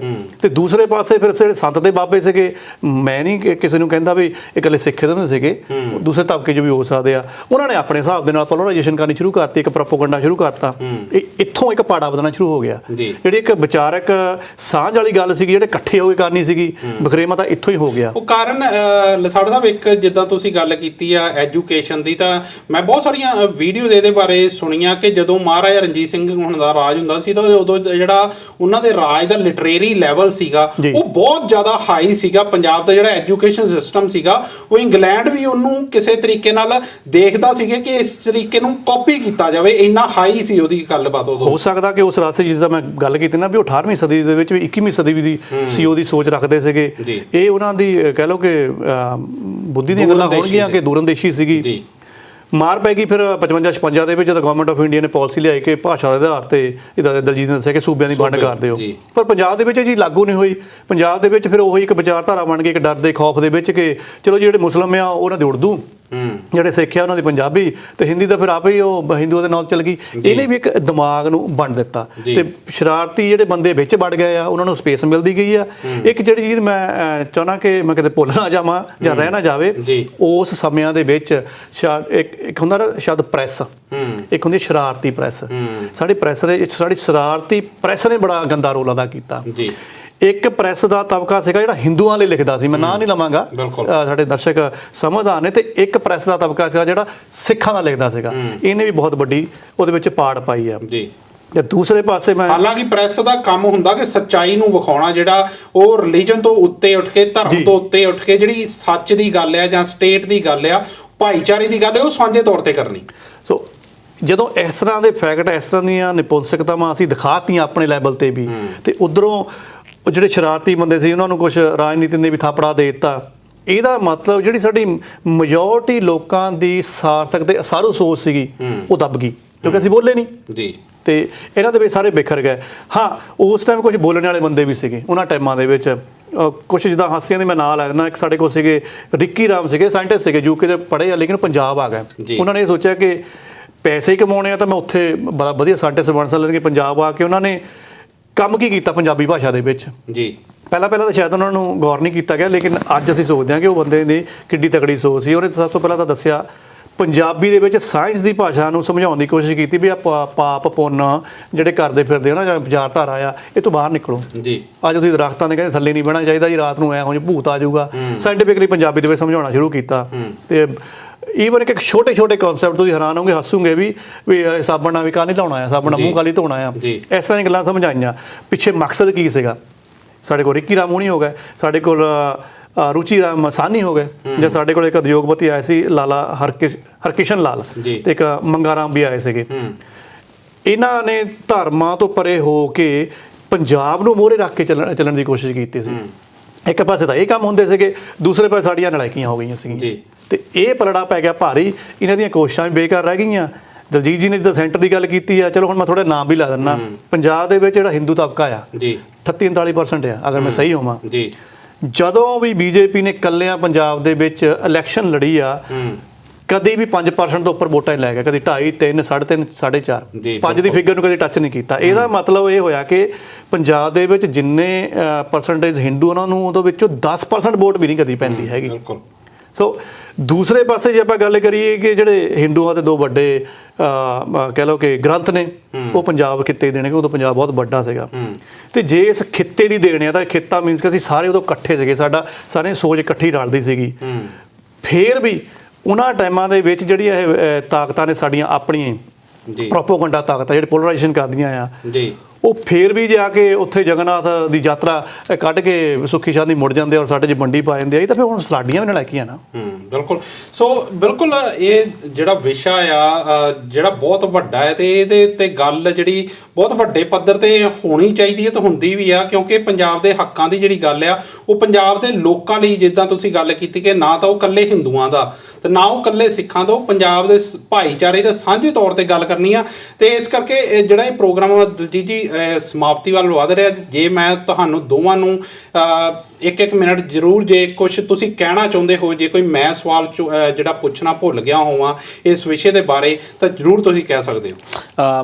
ਦੇਖੋ, ਇਹ ਜਿੱਦਾਂ ਤੁਸੀਂ ਗੱਲ ਕਹੀ ਕਿ ਬਹੁਤ ਵੱਡਾ ਵਿਸ਼ਾ ਹੈ, ਇਹਦੇ ਵਿੱਚ ਹਰ ਇੱਕ ਦੇ ਵਿਚਾਰ ਵੀ ਆਪਣੇ ਆਪਣੇ ਹੋ ਸਕਦੇ ਆ ਕਿ ਤੁਸੀਂ ਕਿਸ ਪ੍ਰਭਾਵ ਦੇ ਵਿੱਚੋਂ, ਇਹ ਬਹੁਤ ਵੱਡੀ ਜਿਹੜੀ ਗੱਲ ਆ ਉਹ ਮੈਟਰ ਕਰਦੀ ਆ। ਉਹਦੇ ਲਈ ਸਾਨੂੰ ਕੀ ਆ ਕਿ ਸਾਨੂੰ ਦੋਨੋਂ ਕੰਟੈਂਪਰੇਰੀ ਸਟੱਡੀਜ਼ ਕਰਨੀਆਂ ਪੈਣੀਆਂ, ਦੋਨੇ ਪੱਖਾਂ ਦੀਆਂ। ਇਸ ਵੱਲੋਂ ਗੱਲੋਂ ਜਿੱਦਾਂ ਲਸਾੜਾ ਸਾਹਿਬ ਨੇ ਕਿਹਾ ਵੀ ਅਸੀਂ ਨਲਾਇਕ ਰਹੇ ਆ ਇਸ ਗੱਲ ਦੇ ਵਿੱਚ ਕਿ ਅਸੀਂ ਉਹ ਕੰਟੈਂਪਰੇਰੀ ਸਟੱਡੀ ਦੋਨਾਂ ਧਿਰਾਂ ਦੀ ਉਹ ਜ਼ਰੂਰ ਸਾਨੂੰ ਕਰਨੀ ਚਾਹੀਦੀ। ਸਾਨੂੰ ਇੱਕ ਧਿਰ ਬਾਰੇ ਨਹੀਂ ਇਕੱਲੀ ਵਿਚਾਰ ਕਰਨੀ ਚਾਹੀਦੀ। ਹਿੰਦੂਆਂ ਨੂੰ ਜਿਹੜੀ ਵਿਚਾਰਧਾਰਾ ਹੈ ਦੂਜੀ ਪੜ੍ਹਨੀ ਚਾਹੀਦੀ ਹੈ ਤੇ ਦੂਜੀ ਧਿਰ ਨੂੰ ਉਹ ਵਿਚਾਰਧਾਰਾ ਵਨ ਸਾਈਡਡ ਹੋ ਕੇ ਨਹੀਂ ਚੱਲਣਾ। ਪਰ ਨਾਲ ਦੀ ਨਾਲ ਇਤਿਹਾਸ ਜਿੱਦਾਂ ਇਹਨਾਂ ਨੇ ਗੱਲ ਕੀਤੀ ਆ ਕਿ ਰਮਾਇਣ ਇੱਥੇ ਲਿਖੀ ਗਈ ਰਾਮ ਤੀਰਥ ਕੋਲ, ਤੇ ਫਿਰ ਆਪਣੇ ਬਿਆਸ ਰਿਸ਼ੀ ਬਿਆਸ ਜਿਨ੍ਹਾਂ ਦੇ ਨਾਂ ਦੇ ਉੱਤੇ ਬਿਆਸ ਦਰਿਆ ਆ, ਮਹਾਭਾਰਤ ਉਹਨਾਂ ਨੇ ਰਿਗਵੇਦ ਦੀ ਰਚਨਾ ਕਹਿੰਦੇ ਇੱਥੇ ਹੋਈ ਆ। ਤੇ ਜੇ ਆਪਾਂ ਹਿੰਦੂਇਜ਼ਮ ਦੀ ਗੱਲ ਕਰੀਏ, ਹਿੰਦੂਇਜ਼ਮ ਵੀ ਇੱਧਰੋਂ ਹੀ ਗਿਆ ਜੀ, ਹਨਾ। ਸਾਰੇ ਜੇ ਆਪਾਂ ਇੰਡੀਆ ਦੀ ਗੱਲ ਲਾ ਲਈਏ, ਉਹਨੂੰ ਇਸ ਤਰ੍ਹਾਂ ਵਿਗਿਆਨਗੀ ਦੇ ਨਾਲ ਨਹੀਂ ਦੇਖਣਾ ਚਾਹੀਦਾ। ਇਸ ਖਿੱਤੇ ਦਾ ਵੀ ਹਿੰਦੂਇਜ਼ਮ ਦੇ ਨਾਲ, ਜਿੱਥੇ ਸਿੱਖਾਂ ਦੀ ਇੱਕ ਰਿਸ਼ਤਾ ਆ, ਹਿੰਦੂਆਂ ਦੇ ਨਾਲ ਵੀ ਬੜਾ ਪਵਿੱਤਰ ਰਿਸ਼ਤਾ ਆ ਇਸ ਇਲਾਕੇ ਦਾ। ਉਹਨਾਂ ਦੀ ਜ਼ਿਆਦਾ ਇੰਪੋਰਟੈਂਟ ਆ ਪਰ ਪੰਜਾਬ ਤੇ ਬਣਦੀ ਜਿੰਨੀ ਸਿੱਖਾਂ ਦੀ ਬਣਦੀ ਆ। ਇਸ ਗੱਲ ਨੂੰ ਜਿਹੜਾ ਆ ਦੋਨਾਂ ਧਿਰਾਂ ਨੂੰ ਸਮਝਣਾ ਪੈਣਾ ਕਿ ਸਾਡਾ ਸਾਂਝਾ ਖਿੱਤਾ ਆ, ਇਹਨੂੰ ਅਸੀਂ ਖੂਬਸੂਰਤ ਖੁਸ਼ਹਾਲ ਬਣਾਈਏ। ਜੋ ਸਾਡੇ ਗੁਰੂਆਂ ਨੇ ਇੱਕ ਸਾਨੂੰ ਸੁਪਨਾ ਦਿੱਤਾ ਪੂਰਾ ਕਰਨ ਦੇ ਲਈ, ਉਹ ਜਿਹੜਾ ਆ ਉਹਦੇ ਲਈ ਕੁਛ ਨਾ ਕੁਛ ਕਦਮ ਜ਼ਰੂਰ ਪੁੱਟਣੇ ਚਾਹੀਦੇ। ਸੋ ਲਸਾੜਾ ਸਾਹਿਬ, ਤੁਹਾਡੇ ਅੰਤਲੇ ਬੋਲ ਜ਼ਰੂਰ ਤੁਸੀਂ ਗੱਲ ਕਰ ਸਕਦੇ ਹੋ ਜੇ ਕੁਝ ਰਹੇਗੀ ਤਾਂ। ਜਾਂਦੇ ਜਾਂਦੇ ਦੋ ਸ਼ਬਦ ਇਹੀ ਆ ਜੀ ਕਿ ਸਾਡਾ ਖਿੱਤਾ ਹੈ ਵੱਡਾ ਸੀਗਾ, ਹੁਣ ਇੱਕ ਖਿੱਤੀ ਜੀ ਬਣ ਗਈ, ਛੋਟੀ ਪੰਜਾਬੀ ਜੀ ਬਣ ਗਈ ਜੀ। ਲੇਕਿਨ ਜਿੰਨੇ ਵੀ ਹੈਗੇ ਆ ਹਜੇ ਵੀ ਜਿਹੜੀ ਇੱਕ ਬਹੁਤਾਤ ਪੰਜਾਬੀ, ਉਹ ਅਸੀਂ ਇਸ ਪੰਜਾਬ ਦੇ ਛੋਟੀ ਜਿਹੀ ਖਿੱਤੀ 'ਚੋਂ ਲੱਭਦੇ ਹਾਂ ਜੀ। ਤੇ ਇਸ ਬਹੁਤਾਤ ਦੇ ਵਿੱਚ ਇਹ ਸਾਰੇ ਜਾਤੀਆਂ, ਸਾਰੇ ਧਰਮ ਵੀ ਆਉਂਦੇ, ਹਿੰਦੂ ਵੀ ਉੱਥੇ ਆਉਂਦੇ, ਮੁਸਲਮਾਨ ਵੀ, ਸਿੱਖ ਵੀ ਆਉਂਦੇ। ਜੇ ਕੋਈ ਹੋਰ ਰਹਿ ਗਿਆ ਹੋਵੇ, ਚਲੋ ਮੈਂ ਉਹਨਾਂ ਦੇ ਹੁਣ ਇੰਨੇ ਜ਼ਿਆਦਾ ਨਾਂ ਨਹੀਂ ਲੈਂਦਾ ਹੈਗਾ। ਇਸ ਕਰਕੇ ਜੇ ਇਹ ਸਾਡਾ ਹੀ ਸੀਗਾ, ਚਾਹੇ ਹੁਣ ਛੋਟਾ ਹੋ ਗਿਆ, ਇਹਦਾ ਮਤਲਬ ਇਸ ਪੰਜਾਬ ਦੇ ਉੱਪਰ ਸਾਡਾ ਹੱਕ ਬਣਦਾ ਆ, ਕਿਉਂਕਿ ਅਸੀਂ ਚੀਜ਼ਾਂ ਦੀ ਸ਼ੁਰੂਆਤ ਕੀਤੀ ਆ। ਜੇ ਸਾਡਾ ਹੱਕ ਬਣਦਾ ਆ, ਸਾਨੂੰ ਸਾਂਝਾ ਹੋਣਾ ਪਏਗਾ, ਇਕੱਠਾ ਹੋਣਾ ਪਏਗਾ। ਇਸ ਸਾਂਝੇ ਜਿਹੜੀ ਖਿੱਤਾ ਆ, ਇਹਦੇ ਲਈ ਜਦੋਂ ਕੋਈ ਸੰਘਰਸ਼ ਉੱਠਦਾ ਆ, ਫਿਰ ਸਾਡੇ ਮਨਾਂ ਦੇ ਵਿੱਚ ਕੋਈ ਵਖਰੇਵਾਂ ਨਹੀਂ ਹੋਣਾ ਚਾਹੀਦਾ। ਜੇ ਅਸੀਂ ਇਹ ਵਖਰੇਵਾਂ ਦੂਰ ਕਰ ਜਾਵਾਂਗੇ, ਫਿਰ ਕੋਈ ਵੀ ਬਾਹਰੋਂ ਆ ਕੇ ਇੱਥੇ ਦਾਅਵੇਦਾਰੀ ਨਹੀਂ ਕਰ ਸਕਦਾ ਜੀ। ਬਿਲਕੁਲ। ਸੋ ਦੋਸਤੋ, ਜਿਸ ਤਰੀਕੇ ਨਾਲ ਦਲਜੀਤ ਜੀ ਤੇ ਹਰਜੀਤ ਲਸਾੜਾ ਹੋਣਾ ਨੇ ਕਿਹਾ, ਬਹੁਤ ਖੂਬਸੂਰਤ ਤਰੀਕੇ ਨਾਲ ਇਹ 'ਤੇ ਗੱਲ ਕੀਤੀ ਹੈ, ਕਿਉਂਕਿ ਇਹ ਜਿਹੜਾ ਵਿਸ਼ਾ ਹੈ ਉਹ ਵਾਰ-ਵਾਰ ਉੱਠਦਾ ਕਿ ਅਸੀਂ ਜਦੋਂ ਪੰਜਾਬ ਦੇ ਹੱਕਾਂ ਦੀ ਗੱਲ ਚੱਲਦੀ ਆ, ਪੰਜਾਬ ਦੇ ਜਿਹੜੀ ਜੋ ਵੀ ਪਾਣੀਆਂ ਦੀ ਹੋਵੇ, ਚਾਹੇ ਚੰਡੀਗੜ੍ਹ ਦੀ ਹੋਵੇ ਜਾਂ ਹੋਰ ਵੀ ਬਹੁਤ ਸਾਰੀਆਂ ਗੱਲਾਂ ਬਾਤਾਂ ਪੰਜਾਬ ਲਈ ਸਮੇਂ-ਸਮੇਂ 'ਤੇ ਮੰਗਾਂ ਉੱਠਦੀਆਂ, ਉਦੋਂ ਕਿਤੇ ਨਾ ਕਿਤੇ ਅਸੀਂ ਉਹ ਵਖਰੇਵੇਂ ਪਾ ਲੈਂਦੇ ਹਾਂ ਜਿਹੜੇ ਸਾਨੂੰ ਪਿੱਛੇ ਛੱਡ ਕੇ ਉਹਨਾਂ ਹੱਕਾਂ ਦੀ ਗੱਲ ਕਰਨੀ ਚਾਹੀਦੀ, ਉਹਨਾਂ ਮੰਗਾਂ ਦੀ ਗੱਲ ਕਰਨੀ ਚਾਹੀਦੀ। ਚਾਹੇ ਉਹ ਆਪਣੇ ਧਰਮ ਨੂੰ ਪਿੱਛੇ ਰੱਖ ਕੇ, ਚਾਹੇ ਉਹ ਵਖਰੇਵਿਆਂ ਨੂੰ ਪਿੱਛੇ ਰੱਖ ਕੇ, ਸਾਂਝੇ ਤੌਰ 'ਤੇ ਉਹਨਾਂ ਮੰਗਾਂ ਦੀ ਗੱਲ ਕਰਕੇ ਉਹਨਾਂ ਮੰਗਾਂ ਦੀ ਪੂਰਤੀ ਲਈ ਕੰਮ ਕਰਨਾ ਚਾਹੀਦਾ। ਤੇ ਨਾਲ ਦੀ ਨਾਲ ਜਿਸ ਤਰੀਕੇ ਨਾਲ ਅਸੀਂ ਪਹਿਲਾਂ ਵੀ ਗੱਲ ਕੀਤੀ ਕਿ ਜੂਨ ਦੇ ਦਿਨ ਚੱਲ ਰਹੇ ਆ, 1984 ਦੇ ਜਿਹੜੇ ਜ਼ਖਮ ਆ ਉਹ ਇਹਨਾਂ ਦਿਨਾਂ 'ਚ ਅੱਲੇ ਹੋ ਜਾਂਦੇ ਆ। ਤੇ ਸਾਡੀ ਇੰਡੋਜ਼ ਟੀਵੀ ਦੇ ਮੰਚ ਤੋਂ ਇਹ ਅਪੀਲ ਹੈ ਕਿ ਅਸੀਂ ਕੋਈ ਵੀ ਇਦਾਂ ਦਾ ਕੰਮ ਨਾ ਕਰੀਏ ਕਿ ਜਿਹਦੇ ਨਾਲ ਉਹ ਜਿਹੜੇ ਜ਼ਖਮ ਆ ਅੱਲੇ ਆ ਜੇ ਵੀ, ਕਿਉਂਕਿ ਉਹਨਾਂ ਦਾ ਇਨਸਾਫ ਜਿਹੜਾ ਅਜੇ ਤੱਕ ਮਿਲ ਨਹੀਂ ਸਕਿਆ। ਉਹ ਹੋਰ ਜਿਹੜੇ ਆ ਉਹਨਾਂ ਦੇ ਉੱਤੇ ਇੱਕ ਲੂਣ ਭੁੱਕਣ ਵਾਲਾ ਕੰਮ ਕੀਤਾ ਜਾਵੇ। ਸੋ ਅਸੀਂ ਸਿੱਖ ਹਿੰਦੂ ਨੂੰ ਪਿੱਛੇ ਛੱਡ ਕੇ ਪੰਜਾਬੀ ਭਾਈਚਾਰੇ ਦੇ ਤੌਰ 'ਤੇ, ਸਾਂਝੇ ਤੌਰ 'ਤੇ ਪੰਜਾਬ ਲਈ, ਪੰਜਾਬ ਦੀ ਬਿਹਤਰੀ ਲਈ ਕੰਮ ਕਰੀਏ। ਤੇ ਇਹਦੇ ਨਾਲ ਨਾਲ ਮੈਨੂੰ ਗੁਰਦੇਵ ਸਿੰਘ ਸਿੱਧੂ ਨੂੰ ਤੇ ਦਲਜੀਤ ਸਿੰਘ ਹੁਣਾਂ ਨੂੰ ਤੇ ਹਰਜੀਤ ਲਸਾੜਾ ਹੁਣਾਂ ਨੂੰ ਦਿਓ ਇਜਾਜ਼ਤ। ਮਿਲਦੇ ਹਾਂ ਹੋਰ ਕਿਸੇ ਪ੍ਰੋਗਰਾਮ ਦੇ ਵਿੱਚ ਅਗਲੇ ਹਫਤੇ, ਫਿਰ ਲੈ ਕੇ ਆਵਾਂਗੇ ਸਾਡੇ ਮਸਲੇ ਸਾਡੇ ਹੱਲ। ਤਦ ਤੱਕ ਪਿਆਰ ਭਰੀ ਸਤਿ ਸ਼੍ਰੀ ਅਕਾਲ। ਸਤਿ ਸ਼੍ਰੀ ਅਕਾਲ। ਸਤਿ ਸ਼੍ਰੀ ਅਕਾਲ।